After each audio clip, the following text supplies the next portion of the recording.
Bonsoir à tous, c'est un plaisir pour moi de vous revoir pour cette émission politique, émission spéciale, puisque en plateau, je reçois Guy Losbar. Guy Losbar, qui est le président de Guadeloupe Unie Solidaire et Responsable. Il est aussi le président de la CNBT, adjoint au maire de la ville de Petit-Bourg. Il l'a été jusqu'à peu de temps le président du département. Donc avec lui, il y a de quoi faire, je dirais, et nous ferons aussi un petit tour de l'actualité. Alors, Guy Losbar, bonsoir et merci d'être avec nous. Bonsoir. Bonsoir aux téléspectateurs de Canal 10 et merci de votre invitation. Une émission très riche puisque vous avez plusieurs casquettes et j'en profite pour pouvoir faire un petit tour d'horizon avec vous.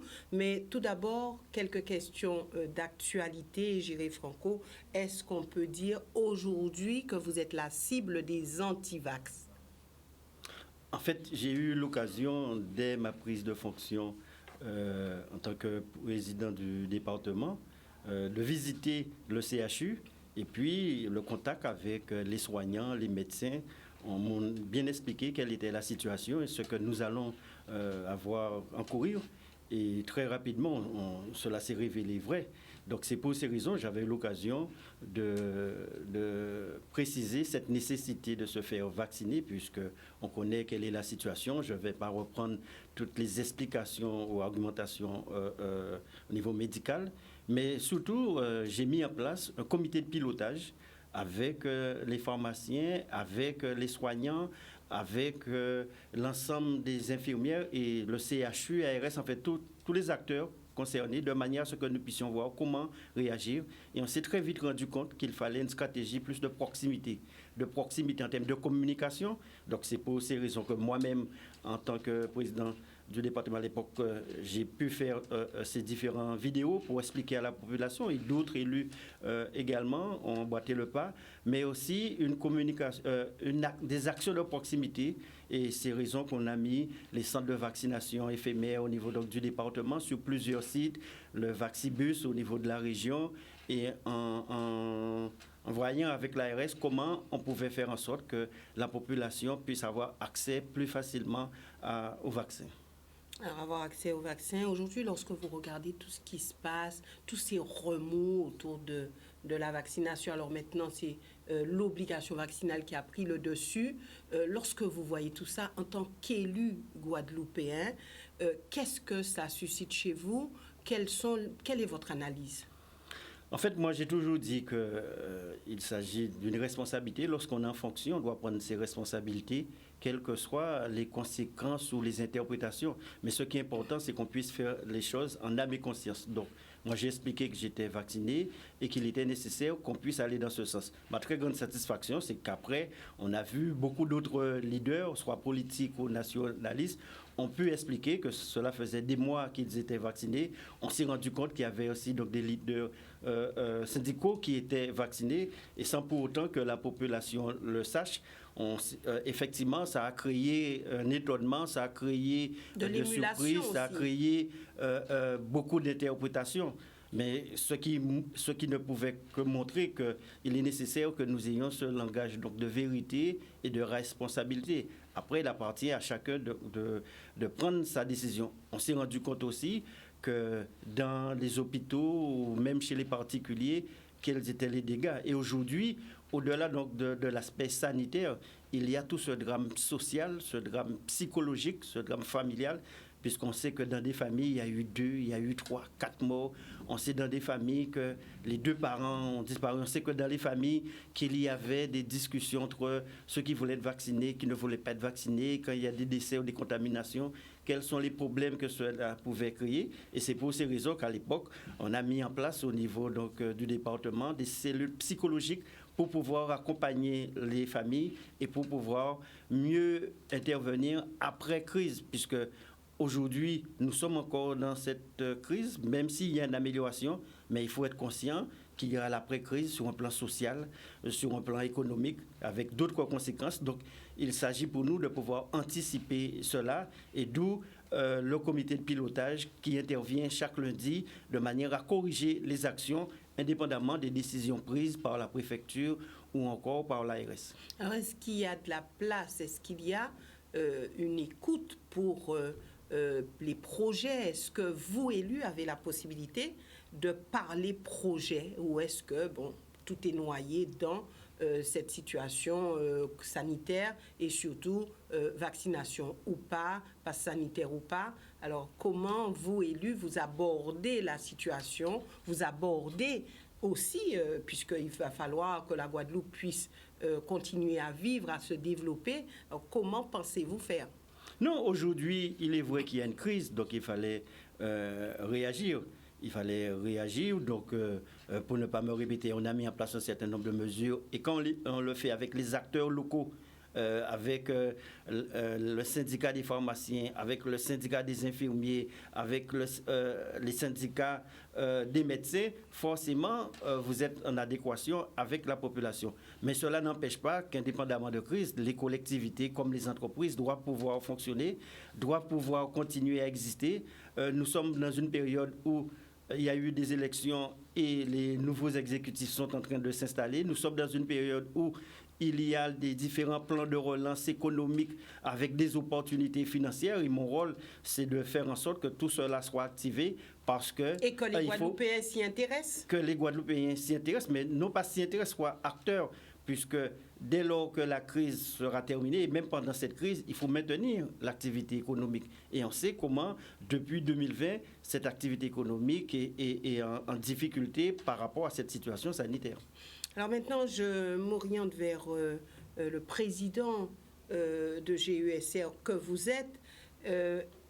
Aujourd'hui, est-ce que vous réfléchissez en tant que parti politique, et je dirais parti politique fort en Guadeloupe, est-ce qu'il s'agit pour vous de réfléchir sur des enjeux?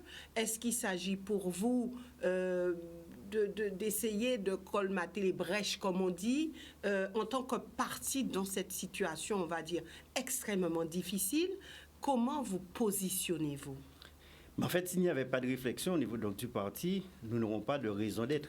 Puisque même ici, j'ai souvent dit, pour moi, ma conception, un parti, ce n'est pas juste pour gagner des élections et avoir donc des fonctions. Mais bien au contraire, quand vous êtes en situation, quand vous avez donc des fonctions, ce sont donc des moyens pour mettre en avant votre vision, pour mieux faire partager les objectifs, votre vision de développement du pays. On sait très bien que l'ADN de Guadeloupe Unie, c'est la responsabilité locale, que les mesures, que les lois puissent tenir compte de nos réalités, de nos spécificités. Et aujourd'hui, plus que jamais, nous sommes dans cette dynamique. Souvent, j'explique cette nécessité qu'il puisse y avoir une domiciliation locale du pouvoir. Et ma très grande satisfaction, c'est qu'il y a des années, lorsque nous disions cela, on pouvait passer comme des personnes qui veulent la rupture, les dépendances, en fait, toutes sortes de mots. Alors qu'aujourd'hui, on sent que la population a beaucoup évolué. Au contraire, la population demande à être une démarche beaucoup plus guadeloupéenne. Que nous soyons dans l'entreprise, que ce soit sur le plan éducatif et même dans la gestion de cette crise. On a vu qu'il y avait, peut-être à tort, une sorte de rivalité entre médecine traditionnelle et aussi la médecine moderne. On a vu cette nécessité avec la crise que nous devrions être plus en phase avec nos réalités. C'est pour cela que je vous disais que même en tant que président du département, on a dû mettre en place le comité de pilotage pour que les acteurs, nos infirmiers, nos médecins qui ont cette réalité puissent pouvoir réagir indépendamment de toute directive nationale ou autre.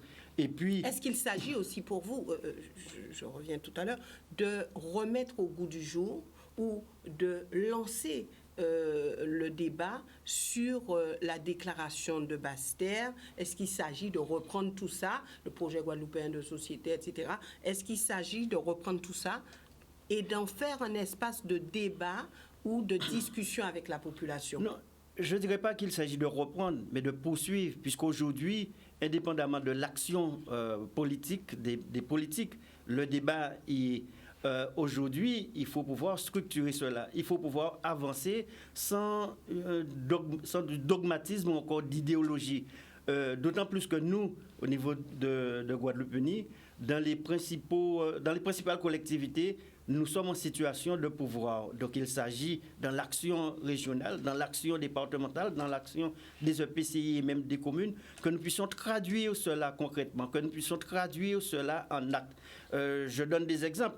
Je visitais les différents collèges.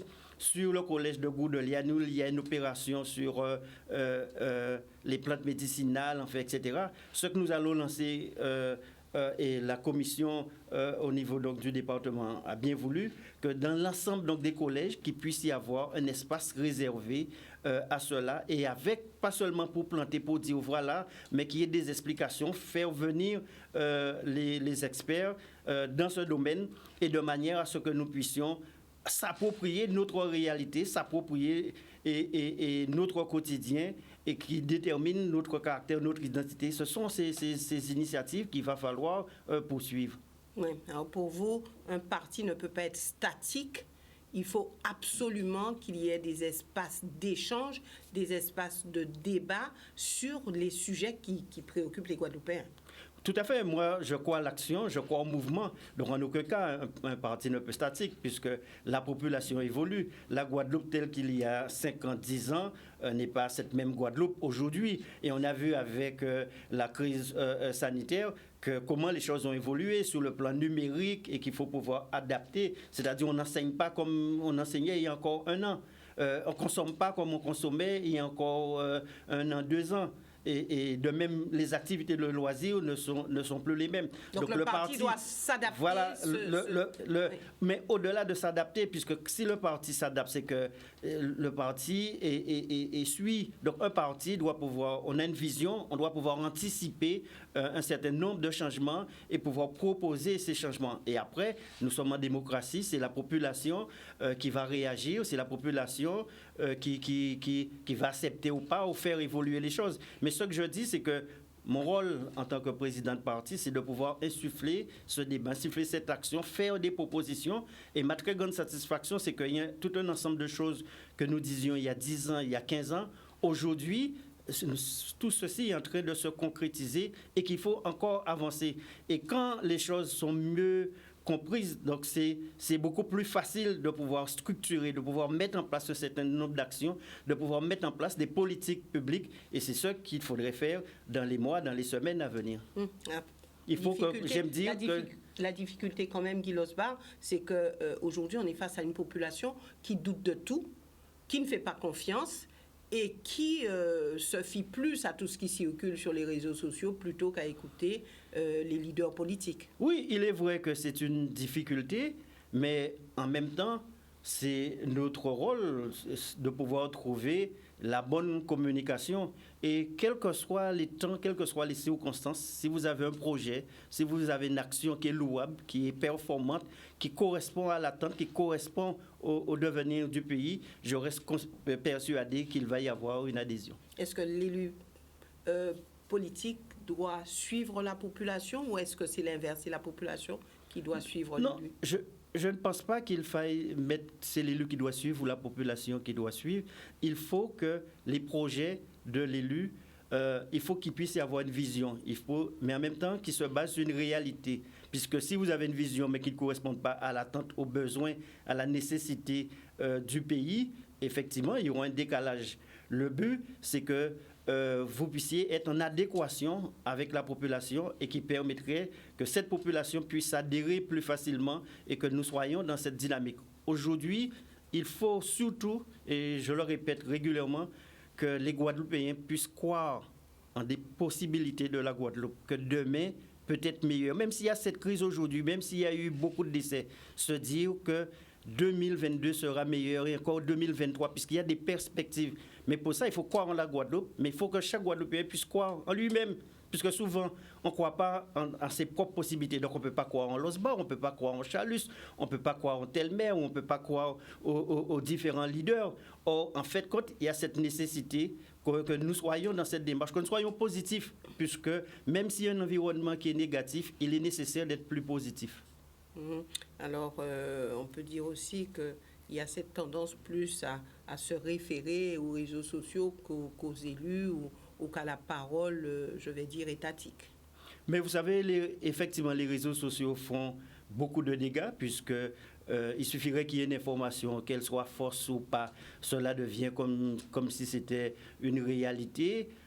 Donc il va falloir faire avec. Mais en même temps, on regarde que même s'il y a beaucoup d'abstention, mais quand il s'agit donc des élections, la population, les électeurs savent ou peut-être la vérité, ou peut-être des perspectives, et qui a cette possibilité de changer, de poursuivre et de mettre en place une véritable politique au profit de la population. Je reviendrai tout à l'heure sur les élections. Maintenant, je vais vers la casquette de président de la CNBT. Alors, comment ça se passe à la CNBT? Est-ce qu'on peut dire que tout est à l'arrêt ou est-ce que vous vous rencontrez et que vous parlez encore projet, vous parlez encore développement?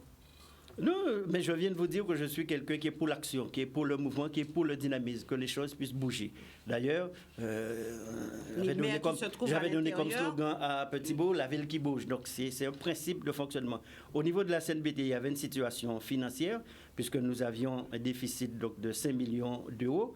D'ailleurs, le rapport de la Chambre régionale des comptes a été suffisamment diffusé. Il fallait, dans un premier temps, régler ce problème de déficit, puisque si vous n'avez pas une situation financière saine, vous ne pouvez pas,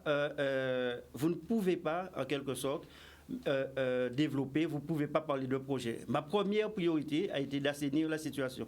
Et ma très grande satisfaction, c'est le fait que nous ayons voté un budget 2021 avec un excédent de 2 millions d'euros. Donc, qui permet que la situation soit saine. Deuxième élément, il faut, dans une structure qui ait des équipements.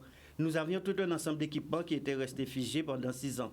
Je parlerai de la déchetterie de Pointe-Noire, de la base nautique de Sainte-Rose, de la base nautique de Petit-Beau, de la piscine intercommunale de Pointe-Noire, merci, de Petit-Beau, mais aussi de l'ONVAX, un centre culturel de plus de 5 millions d'euros d'investissement.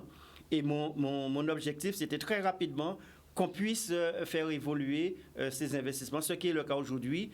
Nous avons livré la base nautique, nous avons livré la déchetterie. Hier, j'ai signé la convention de gestion pour la base nautique de Petit-Beau. Et les autres projets sont en cours. L'ONVAC sera livré dès le mois d'octobre, puisque tout est terminé, mais c'est la pandémie qui empêche que cette ouverture. Donc, pour vous dire qu'il y a du mouvement, qu'il y a donc des réalisations, dans le cadre des différents plans de relance, aussi bien régional que l'État, c'est plus de 69 projets qui vont être réalisés sur le territoire de Petit-Beau. 69, vous dites? 69 projets sur le territoire des 6 villes. Donc, et vous donnez combien de temps pour cela? Non, en plus, ce sont des projets qui doivent être réalisés dans les 3 ans. Donc, dans les 3 ans? Oui, donc logiquement 2023. Dans ces projets, il y a l'assainissement, c'est 15 millions d'euros qui seront consacrés à l'assainissement.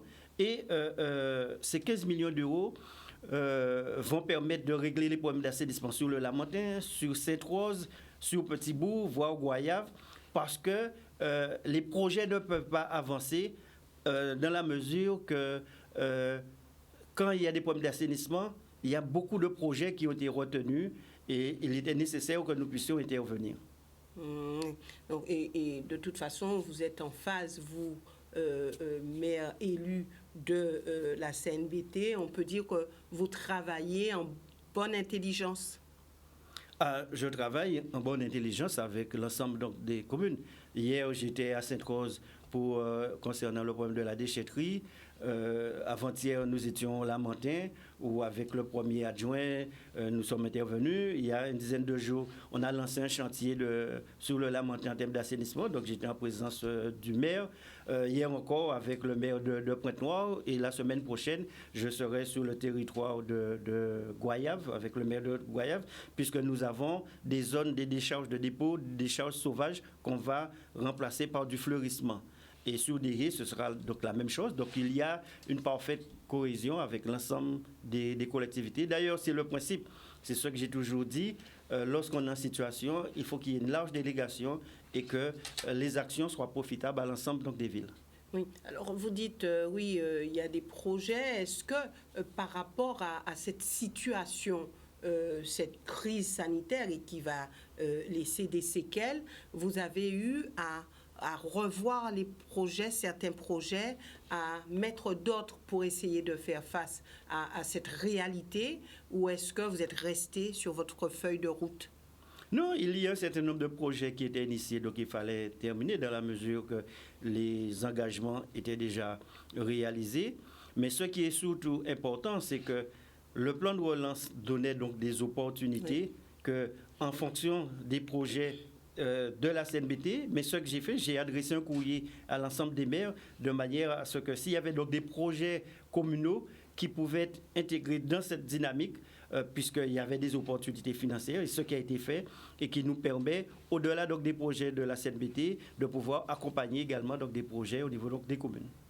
Voilà, maintenant, nous poursuivons, puisque nous restons toujours au niveau de la commune de Petit-Bourg. Vous n'êtes plus le maire de cette commune.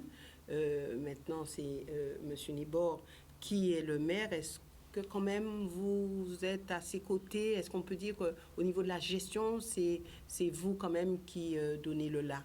Non, c'est ce qu'on pourrait croire, puisque je crois qu'on a vu quelle était mon actualité au niveau donc, du département. Il est vrai, je demeure troisième adjoint en charge de l'aménagement, donc et de par mon expérience et bien sûr étant maire pendant plus de 12 ans, je serai toujours impliqué et intéressé de l'évolution de Petit-Bourg et autant au cœur de la municipalité, donc ce qui est tout à fait normal. Est-ce que vous êtes encore la tête pensante autant que faire se peut pour apporter ma contribution. Mais je peux vous dire que depuis l'élection de M. Nibor, il assume pleinement ses fonctions et à ce niveau-là, il n'y a aucun doute. D'ailleurs, depuis des mois, même qu'il était déjà en situation à mes côtés sur tout un ensemble donc, de dossiers donc, qui facilitent sa prise de fonction. La population l'a adopté en tant que maire? Ben, j'imagine, puisque je n'ai pas de remontée particulière. Et puis, c'est un élu qui s'impliquait déjà. Vous avez vu, son élection s'est réalisée à l'unanimité. Donc, il montre toujours cette solidité et cette solidarité, cette unité au niveau de l'équipe municipale de Petit-Bourg. Donc, ce qui me réjouit.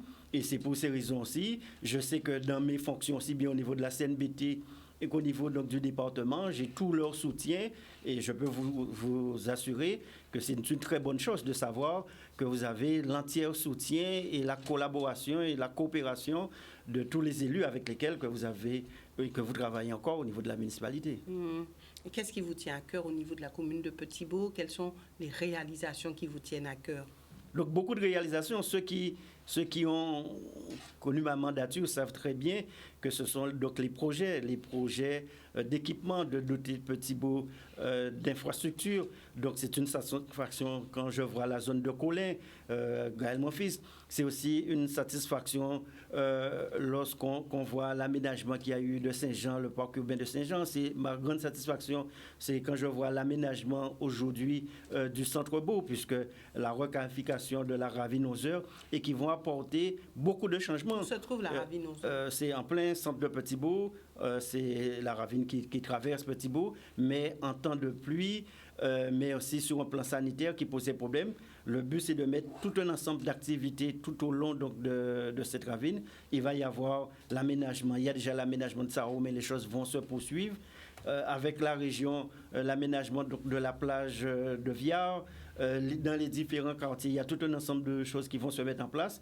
Donc, vous voyez, c'est une satisfaction pour moi que nous ayons pu réaliser cela, mais aussi que les choses vont se poursuivre. D'ailleurs, au sein de la ville, mes fonctions seront donc dans le cadre de l'aménagement du territoire, puisque en tant qu'élu, chaque élu a une délégation. C'est le principe au niveau donc de la ville de Petit-Bourg, et le maire a bien voulu que je puisse avoir cette délégation au niveau donc de l'aménagement, donc qui me permettra aussi bien de faire le lien avec la région, la CNBT et le département pour que les projets de Petit-Bourg puissent se poursuivre, que je puisse être présent ou pas. Ce qui est important, c'est qu'ils puissent bénéficier donc, de ces différents projets.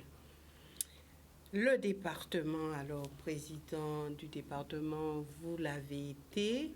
Alors, si on parle de ce département, quels sont les grands enjeux selon vous?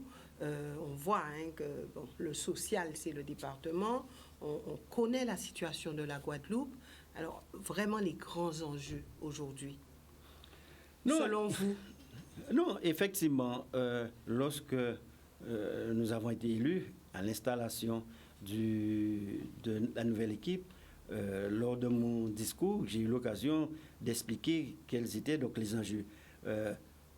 Souvent, on pense que le département, c'est uniquement au niveau social, mais le département intervient beaucoup le social. Voilà, c'est beaucoup le social, mais intervient dans beaucoup. Lorsqu'on prend l'agriculture, par exemple, le département est en charge de l'accessibilité, l'irrigation. Lorsqu'on prend même au niveau touristique, il y a un certain nombre de sites touristiques qui sont aussi de la compétence du département. Lorsqu'on prend le réseau routier également, au niveau donc, des collèges, tous ces éléments. Ce qui est surtout important dans un premier temps pour nous, c'est qu'il puisse y avoir une modernisation au niveau donc, du département. Parce qu'aujourd'hui, lorsqu'on fait un dossier à part, un dossier d'amélioration de l'habitat ou MDPH, cela prend trop de temps. J'ai eu l'occasion de le dire et ça a été dans mon discours. Et il y a toute une cellule de modernisation basée sur le numérique qui a été mise en place de manière à ce que très rapidement, dans les semaines, voire les mois à venir, que vous n'ayez pas à vous déplacer, à faire des kilomètres pour récupérer un imprimé, après remplir et renvoyer, enfin, etc. Ce que nous voulons, c'est qu'avec le numérique, que les choses puissent se faire en un clic et que vous puissiez avoir le suivi. Alors, cheminons ensemble sur ce numérique. Il y a des parents qui n'arrivent pas, d'enfants, de personnes en situation de handicap, qui n'arrivent pas à s'approprier ces outils et qui n'arrivent pas à faire les démarches et qui cumulent des retards aussi sur les dossiers. Donc, est-ce qu'il y a quand même un espace pour ces personnes qui ne maîtrisent pas ces outils pour qu'elles ne soient pas perdues ou noyées dans ces avancées? Oui, mais quand vous avez une vision, enfin moi, c'est toujours une vision globale. Il faut déjà qu'il puisse y avoir les différents logiciels d'application pour permettre cela. Après, il y a tout un accompagnement qui doit se faire avec les parents, avec toutes celles et ceux qui devront utiliser. Et ceci nous conforte d'autant plus que lorsqu'on voit que même au niveau de l'éducation aujourd'hui, le numérique a pris une dimension importante. Pas seulement pour les élèves, mais aussi pour les parents, puisque actuellement, la rentrée qui se fait, c'est surtout une entrée sur des bases numériques, télécours, télétravail, enfin, etc. Donc, le département doit être totalement dans cette dynamique dans les semaines, dans les mois à venir. Cela doit être l'objectif, puisque il y a une commission qui a été mise en place pour permettre ce suivi, mais aussi la rapidité. Vous savez, quand vous faites une demande MDPH et que vous devriez attendre des mois, si c'est le cas de l'APA, nous, ce que nous voudrions, c'est dans 15 jours, un mois au maximum, que ces dossiers soient traités. Donc, il y a tout un ensemble d'éléments qui seront mis en place pour que cela puisse se réaliser. Donc, ça, c'est sur ce plan-là. Là, également, nous avons vu au niveau donc, des collèges, et là, c'est ma très grande satisfaction, c'est que la tournée des collèges que nous avons pu faire, on a pu voir la satisfaction des proviseurs sur les réalisations, sur les équipements qui ont pu mettre en place. Et c'est l'occasion de saluer donc, les services qui ont travaillé en ce sens. Et puis, c'est... De nouveaux collèges qui devront voir le jour? Aujourd'hui, c'est très difficile de s'exprimer en termes de nouveaux collèges parce qu'on constate que bien au contraire, il y a beaucoup de collèges qui n'arrivent pas à satisfaire même à 60% l'effectif pour lequel c'est prévu. Nous avons une dizaine de collèges qui sont dans cette situation et d'ailleurs, cela doit pouvoir nourrir une réflexion comment mieux rationaliser donc, des équipements aussi bien au niveau du département qu'avec la région, puisque, rappelez-vous, nous sommes dans le cadre d'un contrat de gouvernance avec la région. Et d'ailleurs, au niveau de Marie-Galante, nous sommes en train de travailler sur un projet commun pour avoir une cité scolaire et qui permettrait que certains investissements, certains équipements soient consacrés à d'autres activités, soit sociales, soit culturelles, voire économiques. Donc, il s'agit de requalifier certains collèges?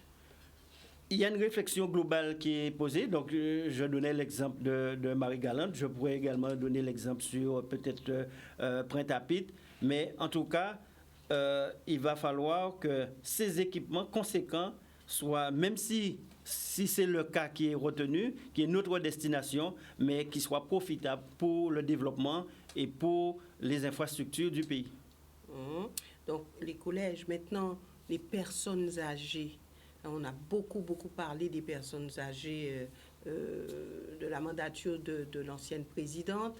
On en parle encore, ces personnes âgées qui ont besoin d'être mieux considérées, avec une prise en charge peut-être adaptée à cette situation, on va dire, sanitaire particulière. Est-ce que là aussi, vous dites que oui, pour vous, c'est une priorité?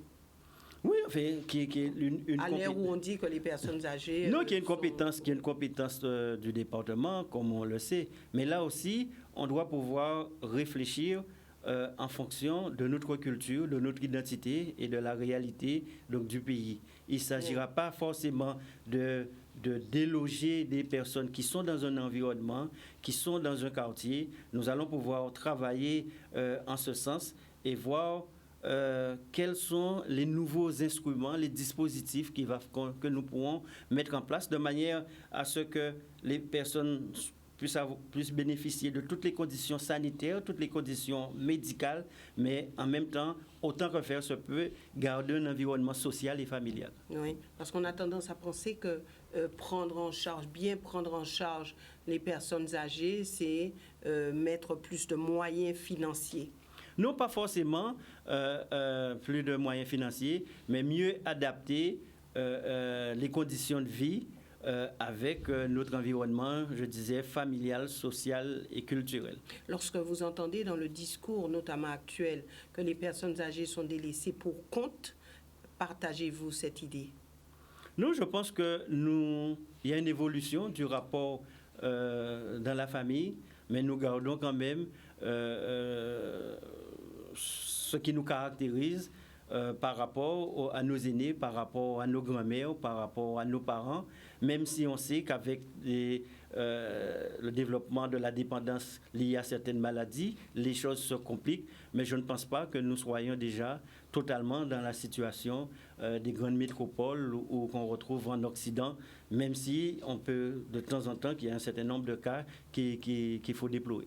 Très tôt, vous avez dit qu'il va falloir que le président du conseil départemental et le président du conseil régional travaillent main dans la main et que les dossiers puissent être gérés ou avoir une vision globale. Est-ce que ce travail avait déjà commencé entre vous? C'est un engagement fort que nous avons pris au cours de la campagne. Signé, acté.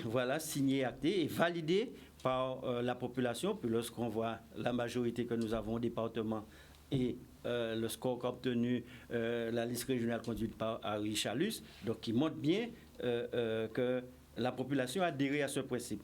Nous, dans la constitution donc, des différentes commissions, nous avons 10 commissions mixtes, c'est-à-dire que région et département vont travailler ensemble.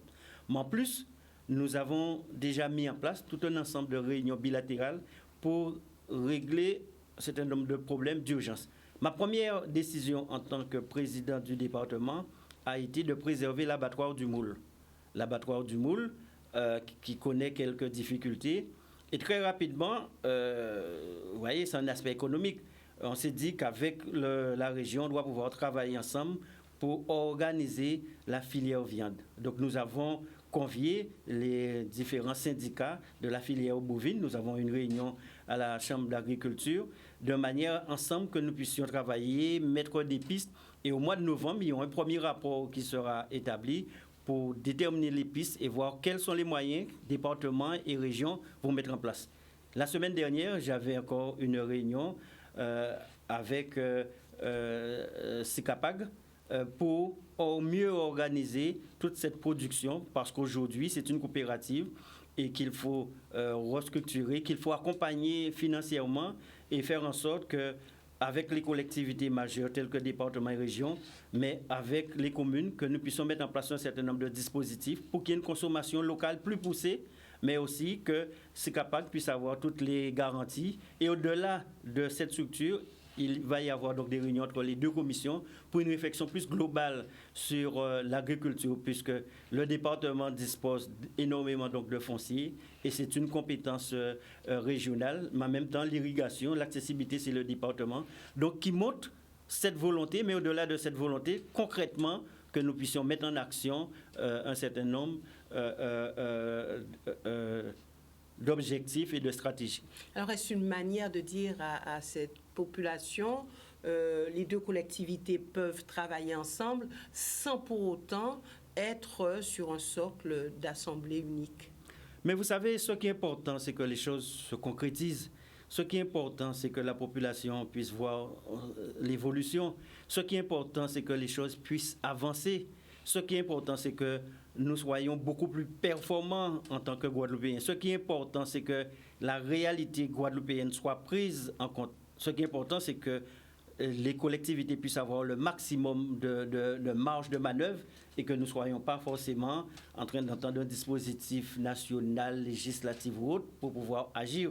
Dès lors que ces éléments vont se concrétiser, les choses se mettront en place automatiquement. Alors, et je reformule encore pour aller plus loin, est-ce une manière de dire qu'on n'a pas forcément besoin d'une assemblée unique pour travailler ensemble, ou est-ce une manière de dire, mais regardez, ça fonctionne quand les deux collectivités se tiennent la main et pas besoin d'en avoir deux?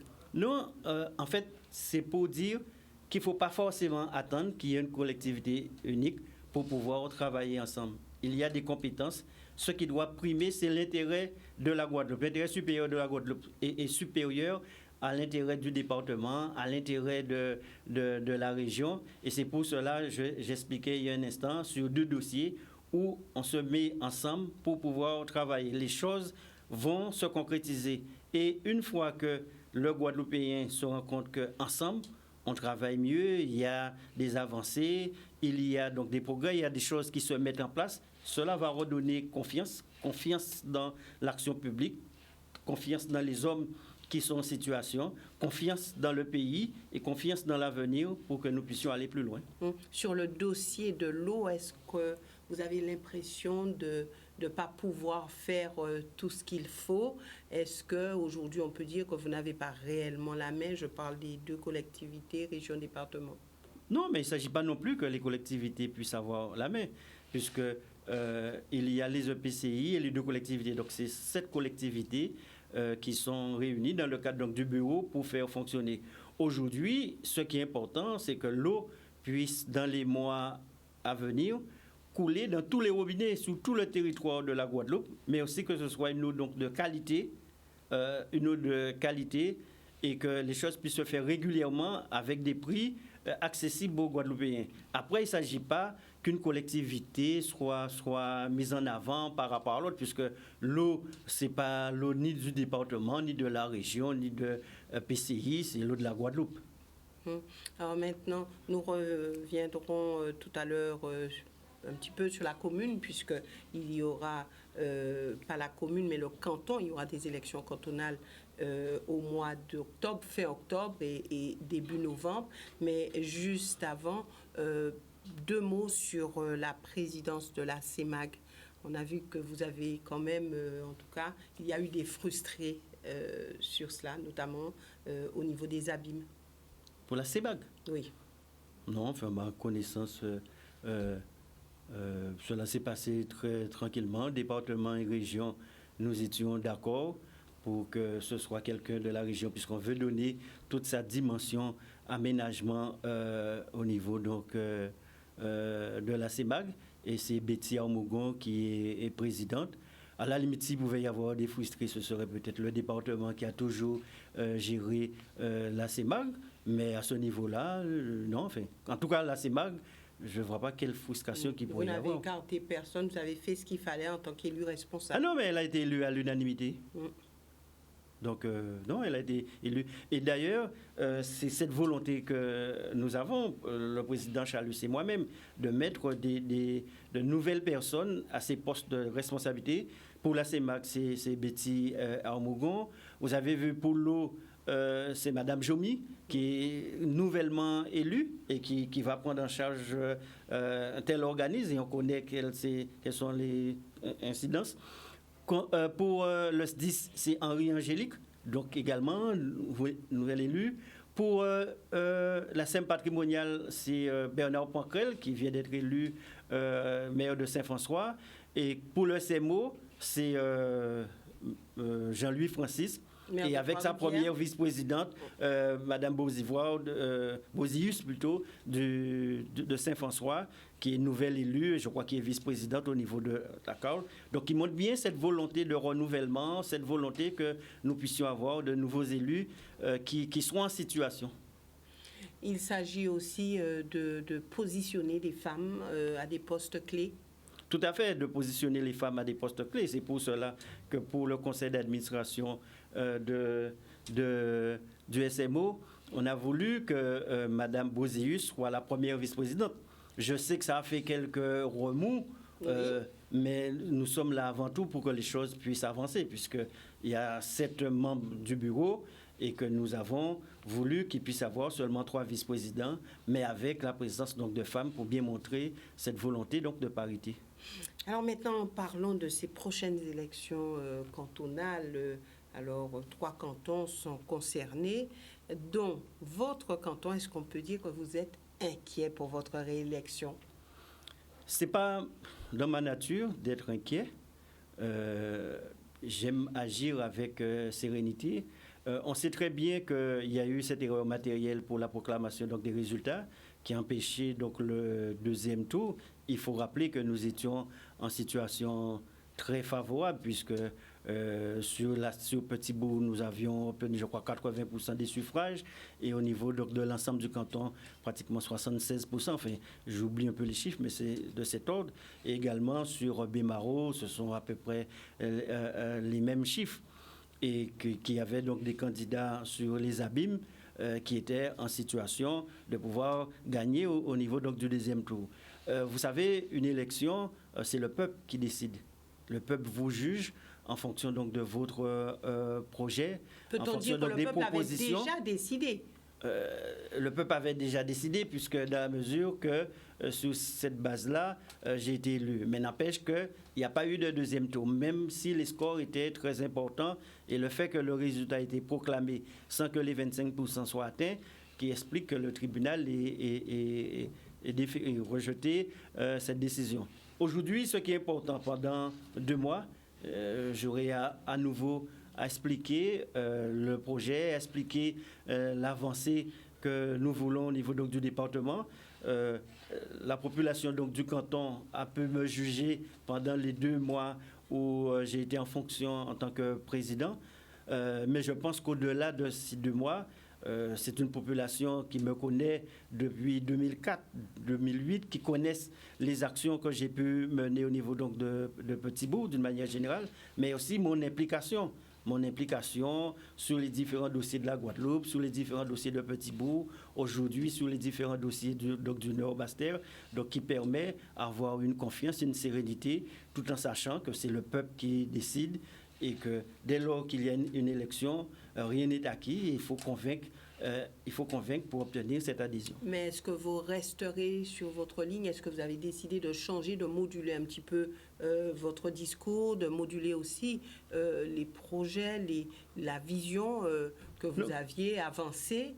Non, quand vous avez une vision pour un pays, pour un territoire, les choses ne changent pas du jour au lendemain. Mais l'élément nouveau, c'est être en situation pendant 2 mois qui me permet de mieux maîtriser le conseil départemental, mais aussi de pouvoir mieux adapter, de pouvoir corriger un certain nombre de propositions, de pouvoir aller sur des axes que je n'aurais pas pu avoir connaissance avant d'être en fonction. Donc au contraire, cela ne peut que renforcer, que m'aguerrir dans ce sens et pouvoir être encore plus prêt pour cette mission. Alors au-delà, le contexte est-il favorable pour vous permettre justement de marquer votre population, de discuter avec elle, puisque nous sommes encore, je dirais, en période de confinement adapté, c'est vrai, mais confinement, couvre-feu, où est-ce qu'il va falloir que vous puissiez réfléchir sur une autre manière d'aller vers la population du canton? Mais vous comprenez parfaitement, si j'avais le choix, j'aurais préféré déjà poursuivre l'action commencée au niveau donc, du département et non pas être forcément dans cette situation donc, de campagne électorale. D'autant plus qu'il n'est pas évident dans cette pandémie, dans cette crise où régulièrement on entend donc des décès et autres, de pouvoir expliquer les choses. Mais en même temps, vous êtes un responsable politique. Il appartient d'expliquer votre démarche, d'expliquer pourquoi. Ce n'est pas de mon fait s'il y a cette élection au cours du mois d'octobre. Donc, mais c'est un passage obligé de la démocratie. Et si on veut effectivement mettre en application ses idées, si on veut mettre en application son dynamisme, effectivement, il faut pouvoir expliquer cela à la population, qu'elle soit convaincue, qu'elle vous fasse confiance et que vous soyez en situation d'être élu pour pouvoir agir. Qu'elle continue à vous faire confiance? Oui, qu'elle continue à faire confiance, puisque ma satisfaction, c'est que depuis 2004, j'ai eu cette confiance de cette population, renouvelée en 2008, 2010, et à chaque fois avec donc des scores très importants et meilleurs, mais cela je ne suis pas quelqu'un qui dit parce que cela a été réalisé il y a 2 mois, il y a 6 ans ou 10 ans, que les choses ne doivent pas se poursuivre, puisque pour moi, seul le travail paie, et il faut toujours que la population sache que vous êtes prêt, que vous êtes toujours aussi engagé, que vous êtes toujours aussi déterminé pour agir au profit de cette population. Votre ambition, c'est d'être élu dès le premier tour? Enfin, mon ambition, avant tout, c'est d'être élu. Il y a un contexte sanitaire et autres qui permet pas de faire de prévision, pas de prévision. Mon ambition, c'est que le maximum d'électeurs du canton puissent se dire que j'ai commencé un travail et me donner donc les moyens de pouvoir poursuivre ce travail. Vous êtes confiant à l'avenir? Mais je le dis régulièrement, chaque fois que je suis invité, je suis quelqu'un qui est optimiste et qui est positif. Et réaliste? Et réaliste, qui dit que demain est toujours meilleur. Vous voyez, même quand vous voyez un cyclone, quand vous voyez le mauvais temps, le soleil revient toujours. Donc je suis dans cette dynamique et c'est pour cela que je veux que les Guadeloupéens, quelle que soit la situation, quelle que soit leur crise personnelle ou pas, il faut toujours garder espoir. Il faut toujours se dire que demain sera meilleur, mais pas se contenter de le dire, de se donner donc les moyens. J'aime dire que rien n'est impossible à celui qui croit. Et que les vents sont toujours favorables à ceux qui savent où ils vont. Dire aux Guadeloupéens demain sera difficile, est-ce être réaliste, est-ce être pessimiste, selon vous? Non, mais en fait, je n'ai pas à dire aux Guadeloupéens que demain est difficile, puisque aujourd'hui est déjà difficile. Oui. Donc aujourd'hui est déjà difficile. Mon rôle en tant que responsable politique, c'est de faire en sorte que demain soit meilleur. Sinon, je n'ai pas de raison d'être élu ou pas. Mon rôle, c'est de dire que demain sera meilleur. Mais pas seulement me contenter de le dire, de mettre en place des actions, de mettre en place tout un ensemble donc, de décisions qui vont permettre que demain soit meilleur. Mais pour cela, je pourrais le dire, je pourrais mettre toute ma conviction, mon engagement. Il faut que les Guadeloupéens puissent croire en la Guadeloupe et puissent croire en eux. Alors, si vous ne croyez pas en vous, on ne peut pas pouvoir avancer. Croire en la Guadeloupe, croire en eux. Maintenant, nous sommes presque arrivés au terme de cette émission, mais est-ce que vous avez une recette pour qu'on puisse avoir une Guadeloupe plus apaisée? En fait, je ne pense pas qu'il puisse y avoir de recette. Moi, dans ma vie, je suis toujours à la recherche du meilleur, du bonheur comme tout le monde. Mais tout en sachant que si on reste assis, statique, passif, les choses ne vont pas se faire d'elles-mêmes. Chacun doit pouvoir apporter sa contribution. On doit créer les conditions et pouvoir profiter donc, des opportunités. Et je vous disais, il faut pouvoir croire dans ses propres possibilités et croire dans les possibilités donc, de son pays. Et à ce moment-là, quand les opportunités se présentent, on peut les saisir, on peut les bonifier et on peut faire en sorte qu'elles soient profitables à l'ensemble du pays. Merci Guy Losbar d'être venu sur ce plateau. Donc nous aurons l'occasion de nous revoir puisque nous aurons des émissions sur ces prochaines élections cantonales. Merci aussi à vous téléspectateurs de nous avoir suivis. Une excellente soirée à tous.